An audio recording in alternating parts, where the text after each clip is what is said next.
बिस्मिल्लाहिर्रहमानिर्रहीम। अस्सलामुअलैकुम। Hello viewers, कैसे हैं? उम्मीद करता हूँ कि आप सब खैरियत से होंगे। अल्लाह ताला आपको हमेशा हंसता मुस्कुराता रखे।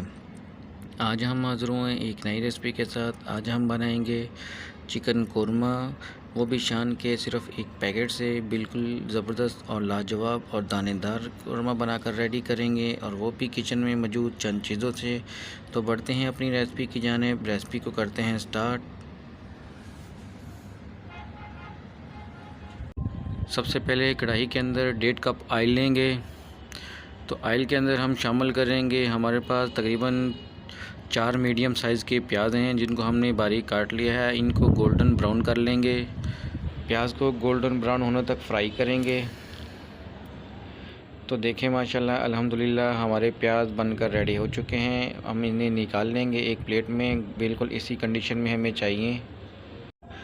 इसी ऑयल के अंदर हम शामिल कर देंगे चिकन हमारे पास तकरीबन 1.5 किलो है।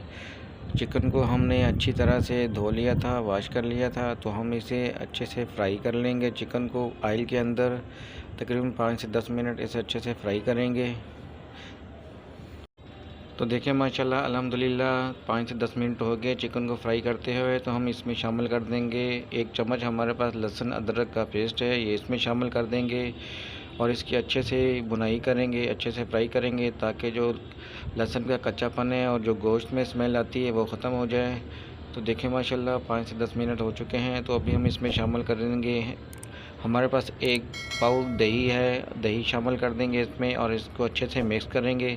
दही शामिल करते हुए आंच हम स्लो कर देंगे। दही का पानी खुश्क हो चुका है। तो इस स्टेज पे हम शामिल कर देंगे शान का एक पैकेट है, इसमें कोई एक्स्ट्रा मसाले नहीं जाएंगे, यही पैकेट इसमें शामिल करेंगे। शामिल करने के बाद इसकी अच्छे से भुनाई करेंगे 3 से 4 मिनट। तो देखिए माशाल्लाह 3 से 4 मिनट हो चुके हैं। अभी इसी स्टेज पे हम शामिल कर देंगे हमारे पास ये क्रश किया हुआ जो प्याज था, ये इसमें शामिल कर देंगे। प्याज को हमने फ्राई करके निकाल लिया था, तो हाथों की मदद से हमने इसे मसल लिया है। इस प्याज को इसके अंदर अच्छे से मिक्स करेंगे और ढकना लगाकर तकरीबन 3 से 4 मिनट इसे पका लेंगे। तो देखिए माशाल्लाह अल्हम्दुलिल्लाह हमारा ऑयल ऊपर आ चुका है।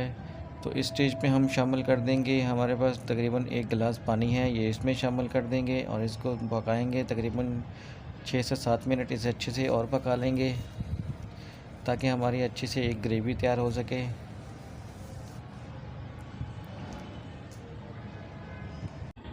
पानी का 1.5 गिलास शामिल करने के बाद हमने इसे मज़ीद 6 से 7 मिनट और पका लिया था। तो पानी जो इसमें हमने शामिल किया था वो खुश्क हो चुका है और इसकी एक अच्छी सी ग्रेवी बनकर रेडी हो चुकी है। ऑयल बिल्कुल सेपरेट हो चुका है, अलग हो चुका है। तो इस स्टेज पे हम शामिल कर देंगे, हमारे पास अदरक के स्लाइस है कटे हुए, ये शामिल कर देंगे। चूल्हे की फ्लेम हम कर देंगे बंद। तो देखें माशाल्लाह अल्हम्दुलिल्लाह हमारा देगी कोरमा बनकर रेडी हो चुका है। आप इसकी फ़ाइनल लुक चेक करें, बिल्कुल शादियों वाला और बहुत ही प्यारी खुशबू आ रही है इसमें। तो आप चेक कर सकते हैं माशाल्लाह, देखें बिल्कुल दानेदार ग्रेवी बनकर रेडी हो चुकी है। तो इसे एक प्लेट में सर्व करके आपको एक खूबसूरत सी लेंगे प्लेट में करेंगे सर्व। बिस्मिल्लाहिर्रहमानिर्रहीम। तो देखें माशाल्लाह अल्हम्दुलिल्लाह हमारा देगी कोरमा बनकर रेडी हो चुका है। बिल्कुल जैसे शादियों वाला देगी कोरमा बनता है, बिल्कुल दानेदार कोरमा बनकर रेडी हो चुका है। आप इसकी फ़ाइनल लुक चेक करें। हम इसमें थोड़ी सी लगाएंगे अदरक। तो देखें माशाल्लाह अल्हम्दुलिल्लाह बहुत ही प्यारी खुशबू आ रही है। किचन में मौजूद चंद चीज़ों से हमने इसे बनाकर रेडी किया है। अगर आप मेरे चैनल पर नए हैं तो मेरे चैनल को सब्सक्राइब करें, वीडियो को लाइक करें और शेयर करें, और कमेंट में ज़रूर बताएं कि आपको ये आज की वीडियो कैसी लगी। मिलते हैं नेक्स्ट वीडियो में, तब तक के लिए अल्लाह हाफिज़।